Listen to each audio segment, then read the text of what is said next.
So friends, आज मैं आपको बताने वाला हूँ फोर्स और मोशन के बारे में। और इसमें हम लोग स्पेशली फोर्स के बारे में बात करेंगे, क्योंकि पिछले वीडियो में मैंने फोर्स मोशन में ज़्यादा मोशन के बारे में बात कर दिया था। तो इस बार हम लोग ज़्यादा फोर्स पे फोकस करेंगे। तो देखिए, यहाँ पे हम लोग को 3 चीज़ें सीखने को मिलेगा। पहला होगा पुश पुल, दूसरा होगा व्हाट इज फोर्स, तीसरा होगा effects of push and pull. ठीक है ना। तो हम लोग आ जाते हैं which images shows a pulling force. ठीक ना। तो पुलिंग मतलब होता है खींचना। पुलिंग मतलब क्या होता है? खींचना। तो ए जो है, ए में ये धक्का दे रहा है, तो धक्का मतलब होता है पुश। यहाँ पे यानी कि पुश हो रहा है, तो हमारा ये नहीं होगा। अब जो ये बी है, बी में ये खींच रहा है, तो ये हमारा हो जाएगा। फिर सी है, सी में भी ये घंटी खिंचा रहा है, तो ये भी हो जाएगा। और डी में ये फिर से धक्का दे रहा है, तो ये हमारा नहीं होगा। ठीक ना। ये हमारा हो गया सॉल्व। अब हम लोग इस पे आते हैं। फिर which images shows a pushing force. तो यहाँ पे जैसे पिछले में पुलिंग था, इसमें पुशिंग है। तो वही चीज़ हम लोग करेंगे जो पहले में था। मतलब इस पर टिक लगाएंगे, इसको काटेंगे, इसको काटेंगे और इस पर टिक लगाएंगे, क्योंकि यहाँ पे ये खींच रहा है। यहाँ पे पुलिंग फोर्स, यहाँ पे पुशिंग फोर्स नहीं है, इसको हम लोग काट देंगे। ठीक ना। तो हम लोग यहाँ पे आ जाते हैं।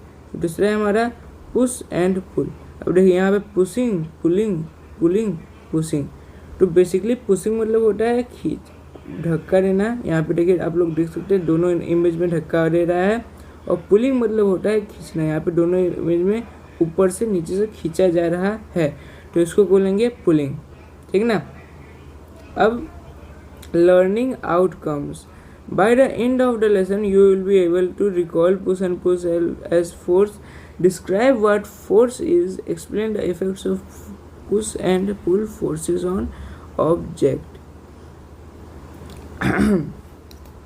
Push and pull of an object, यानी कि यहाँ पे आप लोग डिफाइन कर सकेंगे वर्ड पुश और पुल क्या होता है। और अगर कोई भी ऑब्जेक्ट अगर मूव कर रहा है, तो वो पुशिंग से मूव कर रहा है, फिर पुलिंग से मूव कर रहा है, ये भी आप बता पाएंगे। ठीक ना। इस लेसन के, अगर ये लेसन आप लोग अच्छे से पढ़ लेंगे उसके बाद। ठीक ना। और इसमें भी कुछ ही और है।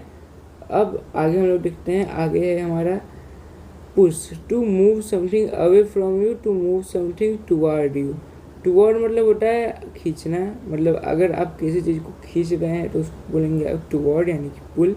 और जैसे कि हम लोग टग ऑफ वॉर खेलते हैं, फॉर एग्जांपल हम लोग टग ऑफ वॉर खेलते हैं, तो जो टग ऑफ वॉर है वो एक खींचने का गेम है।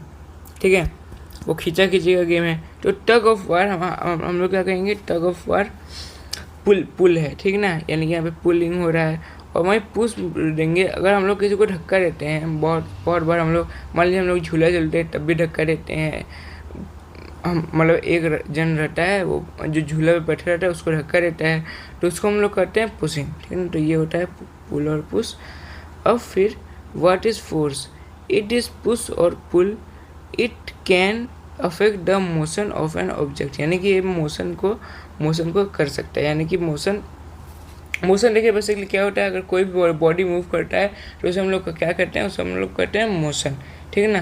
तो ये हमारा अगर मान लीजिए कि मैं चल रहा हूँ तो मैं अभी मोशन में हूँ, और अगर मैं सो गया तो मेरा जो बॉडी हो गया वो रेस्ट में हो गया। लेकिन कभी आपको पूरा बॉडी रेस्ट में नहीं रहेगा, क्योंकि आपकी सांसें जब तक चल रही हैं तब तक आपका पूरा बॉडी कभी भी रेस्ट में नहीं रहेगा, हमेशा मोशन में ही रहेगा। ठीक ना। फिर एग्जाम्पल ऑफ फोर्सेस यहाँ पे दिया है। तो ये देखिए, ये है हमारा ग्रेविटी, ये हमारा अप्लाइड फोर्स, और ये है हमारा मैग्नेटिक।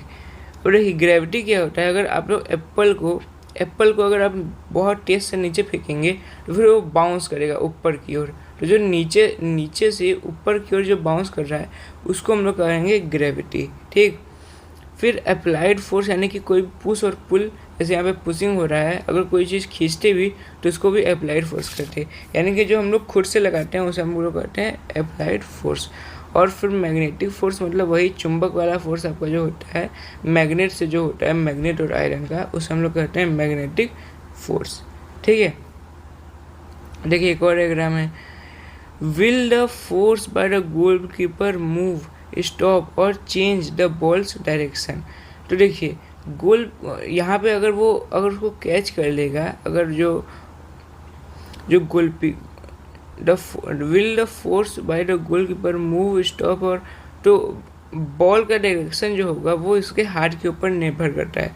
अगर ये कैच कर लिया तब तो सही है, अगर ये बॉल पीछे चली गई तब ये हमारा इसका डायरेक्शन जो होगा वो उस सेम डायरेक्शन में जाएगा, यानी कि स्ट्रेट डायरेक्शन में जाएगा जिस डायरेक्शन टुवर्ड्स को फेंका गया था।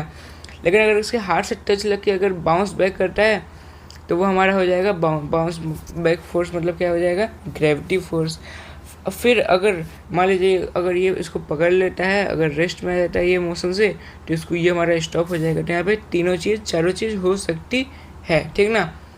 आई होप आपको समझ में आ गया होगा कि आखिर फोर्स क्या होता है। पिछले वीडियो में मैंने आपको बताया था फोर्स एंड मोशन के बारे में, लेकिन उसमें हम लोग ने ज़्यादा मोशन के बारे में हम लोग ने किया था डिस्कस, लेकिन इसमें आपको अच्छे से समझा दिया कि आखिर फोर्स क्या होता है।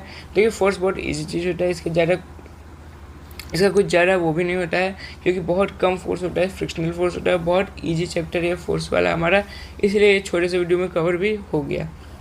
तो यह आपको समझ में आ गया होगा कि आखिर क्या फोर्स होता है। तो अगर आपको ये वीडियो ज़रा सा भी इंफॉर्मेटिव लगा हो तो इस वीडियो को लाइक करें, शेयर करें और सब्सक्राइब करना बिल्कुल ना भूलें। मिलते हैं आपसे नेक्स्ट वीडियो में, तब तक के लिए बाय बाय।